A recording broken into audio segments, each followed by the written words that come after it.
I don't know if Fenn reads all his own emails. He may have someone else that looks at his emails and passes on. I don't know if he has a secretary. I don't think he does, but I don't know. So I don't want to push my emails out to potential strangers, the people that work for him or his family or whoever. I don't know. I know this being a little bit ridiculous, a little bit paranoid. I mean, I understand probably, you know, I think I find this solves, but always in the back of my mind, I'm thinking, you don't find this all. You're going to really find a $2 million treasure chest? Really? You think? I don't know. But I just don't want to push out an email that he may never get and someone else may get, or that he just, in other words, what good does it do me? It doesn't do me any good because he's not going to say, you know what, Eric, you're on the right track. Next time go 20 feet to the left and go through that little hedgerow and you'll find it. This ain't going to happen. So what's the point? This was kind of a cool one. Digital Coin Hut. A month ago, he asked me, what % more certain are you on finding the treasure than your last solve? 100%. The first solve was Denver, home of Molly Brown. It was a summer house of Molly Brown. That was home of Brown. And then going into the creek under a Bear Creek, and I followed that and blah, blah, blah. And all the, it's pretty cool. It was a great place. Denver is a very cool city. It was a great place to visit. But my reservoir, I had a reservoir there where they mix cold and warm water fish, and I thought that was where warm waters halt, because mixing warm and cold water in the Ward 1 reservoir there in Denver, I guess it's a little unusual to mix cold and warm water fish. Trout, by the way, are cold water fish. And so I thought maybe that's where, but I kind of fit that in to fit Molly Brown's house. And I just thought, oh my God, that Ward 1 reservoir, since it's so unique to have both types of fish, that must be where warm water salt. And Fenn, being a fisherman, would know that. See how it works, folks? That's confirmation bias. I'm putting all these clues together, and they make pretty good sense. But unfortunately, I never found the blaze. The blaze I did find was this chimney up in Fallon Park, up near the town of Evergreen, which was a really cool little town in Colorado, and the crafts shops and just kind of college kids working there, and hippies and farmers or ranchers, and it's a pretty cool little town. I went to a place there called the Muddy Buck Cafe. Went there a couple times. Vermilion Creek.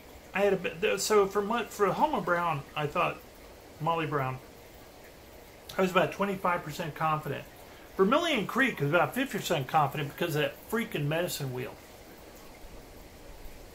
When I figured out that medicine wheel on the side of Vermilion Creek, and I realized that you had a real stone medicine wheel made by the Fremont, Shoshone, whatever Indians 1,500, 1,000 years ago, and there's a rock ring that was the base of the teepee, and symbolized the base of the teepee, and then inside was a small ring of stones that I walked into, and that symbolized the fireplace in the teepee.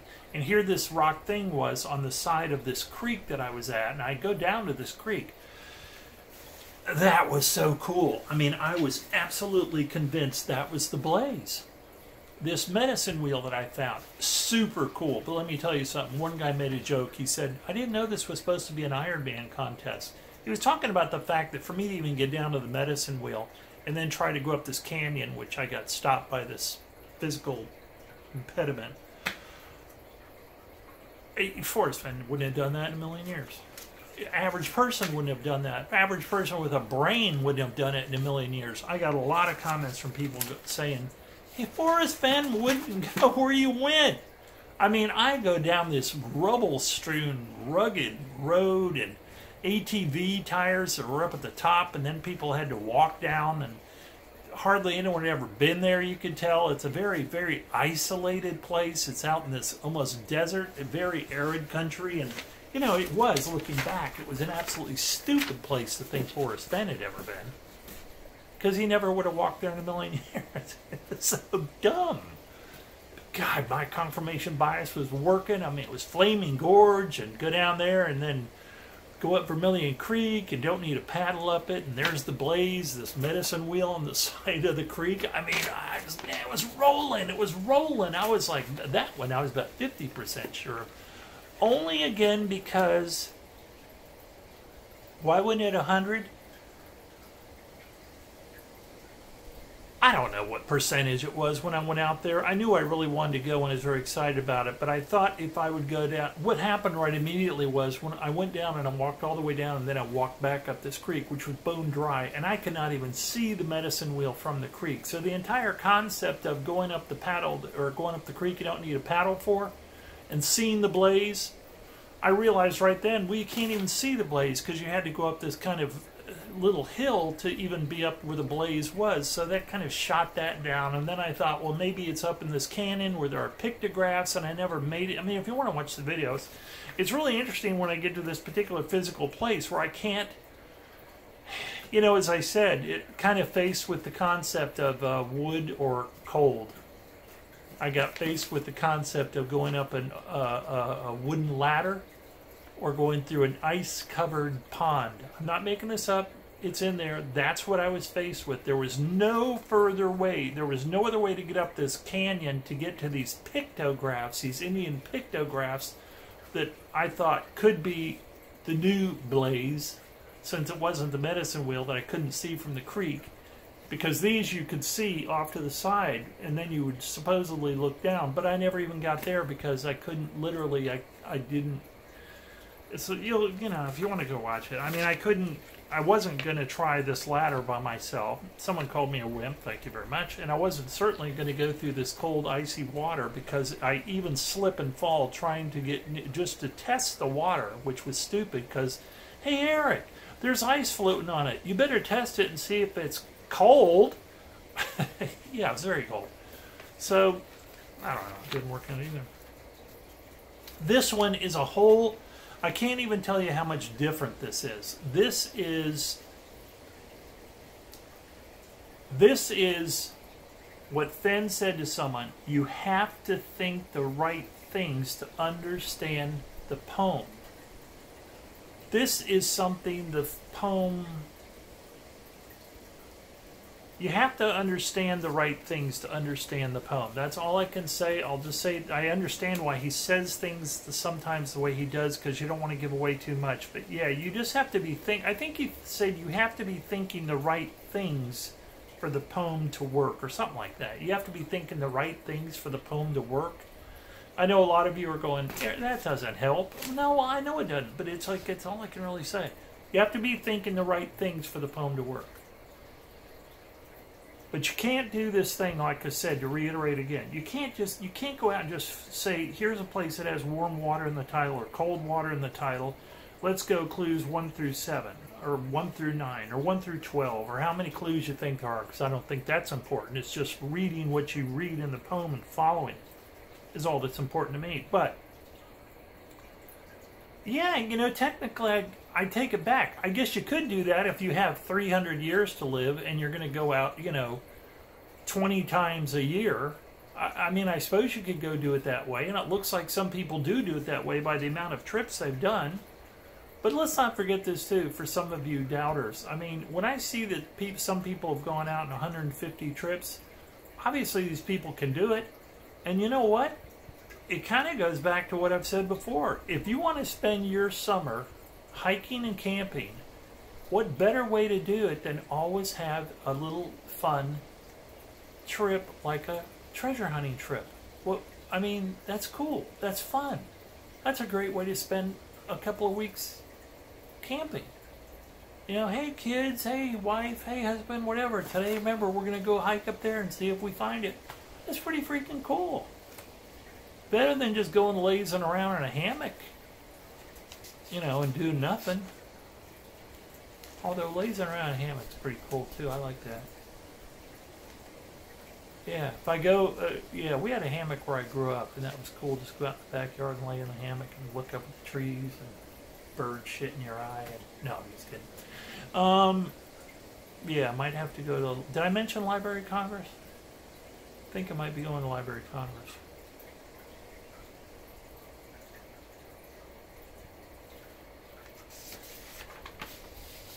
Blaze of Glory. This was very interesting. Blaze of Glory says, you make me nervous. This was a month ago. You're in my search location, similar to you. I know I am certain of my small area matching every word or clue in the poem. I get the layout. Okay, that's the same. I also have the blaze. See, I don't have the blaze.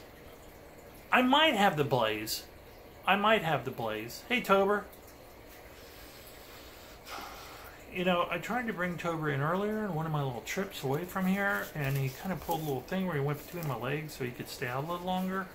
What are you thinking, buddy? You want to say hello to everybody again? You've spent the whole morning outside, haven't you? Yes, you have. You've spent the whole morning outside. I'm going to go close the front door. What do you think about that? You don't really care, do you?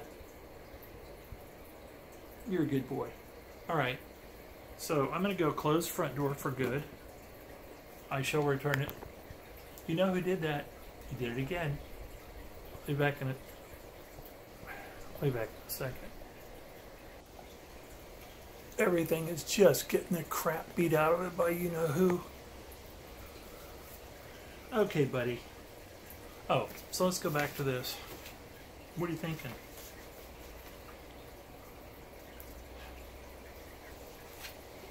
What?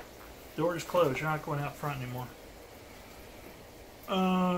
So back to Blaze of Glory. Person will move with confidence, certain of where he's going. I wish for my sake you weren't so certain. He's speaking of me being so certain about my Saul. Well, I'm certain of every Saul I go on. But this one I'm really certain.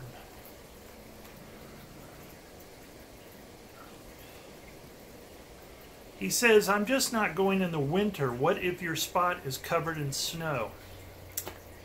See, I may know what the blaze is. If I know what the blaze is, it'll be noticeable in the snow. Think. Well, it'll be noticeable in the snow, possibly. I don't know, but to answer your question, I guess I should have let that go. I don't know if it's in the snow. I mean, again, if this was in the snow, what do you guys think? Right? I mean, it's not going to be very big. Pretty easy to cover, you know, if that's laying between a couple of rocks or something, it's snow covering it, you're probably never going to see it. I would think. And as people have pointed out to me, let's remember, this thing now has been out in the mountains for almost 10 years, let's say 10 years. A lot of people have pointed out this by this time is going to be green tinted, similar to the Statue of Liberty. So therefore, it's going to look brownish and greenish. It's really going to look like, to me, you know, we did the video, if you want to go look at it, you know, where we put this out in the woods. So I mean, it, you know, in the undergrowth and in the browns and the greens of the woods, it would just be really, so even so it snows on top of it, it's still going to look very natural. I don't know. But then Blaze of Glory a month ago gets more specific. He says, well, my area is 1.25 miles. My first choice spot is about 100 by 100 feet. Yeah, my spot is not one I have to ask anyone about. I guess he means as far as property. There was something I found on a very old map that left me wondering what it was pointing to. He's being a little cagey, like a lot of us are, right? He's not going to give me all the facts. He found something on a map pointing to something. He doesn't know what it's pointing to, and he's thinking that could be the blaze, that could be the treasure chest. So it's some sort of landmark he's talking about, very similar to what I've been talking about. I'm looking for a landmark in this area I'm going to. So he's probably right to say we seem to be close in the way we're thinking about it. My area is 1.25 miles. I don't know. You know, really, this is not far off. I mean, and my first choice spot is about 100 by 100 feet. You know, I kind of blew him off in the comments section, but now I'm kind of going, That's really, because when I think of this, remember I said I had a big area and then it goes to a small area? And then I had found the small area, but now I found a smaller area within the small area. Small area is where I went last time, last boots on the ground. What I had found since then is a smaller area within that small area. And then, of course, somewhere in that smaller area, I'm looking for this guy. Is that small area he's talking about 100, rather 1.125 miles? Does he mean square? Gee, I don't know. It could be around. It could be around that. It really could be. It's kind of freaky. Blaze of glory. And then the first. Then he says the first choice spot is about 100 feet by 100 feet. I don't know. I don't know. It's interesting. Rationalistic a month ago says peeps who think he used anagrams are stupid. I personally don't think he's into anagrams, Forrest Fenn, but what do I know?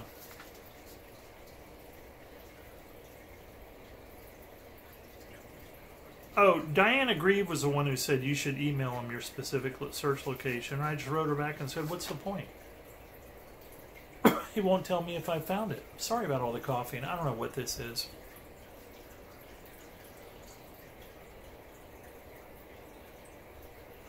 James Cruz, a good artist, by the way, if any of you want to look at his webpage. He does these really cool things, really interesting looking stuff, cool stuff. I do know I just like art, and I like artists. I like people who create good art. He does good art. He says, well, I know after 2 trips in the Rookies that you're right. Unless you can walk right to it, you're wasting your time. This is not a search. Right, it's not right. Exactly, James. It's not a search for the people who have figured it out. Fenn says that. You're going to know exactly where you're going. Like Jason said. And like other people have said. You're going to know. You're going to walk with confidence. You know exactly where it is. You just got to go pick it up at the point you find it.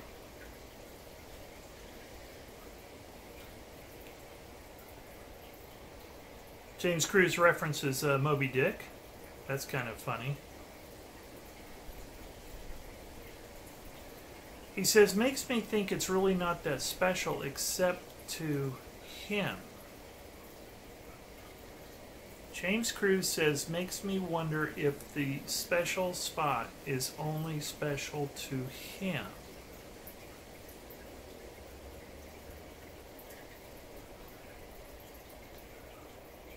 I'm just going to leave that one alone.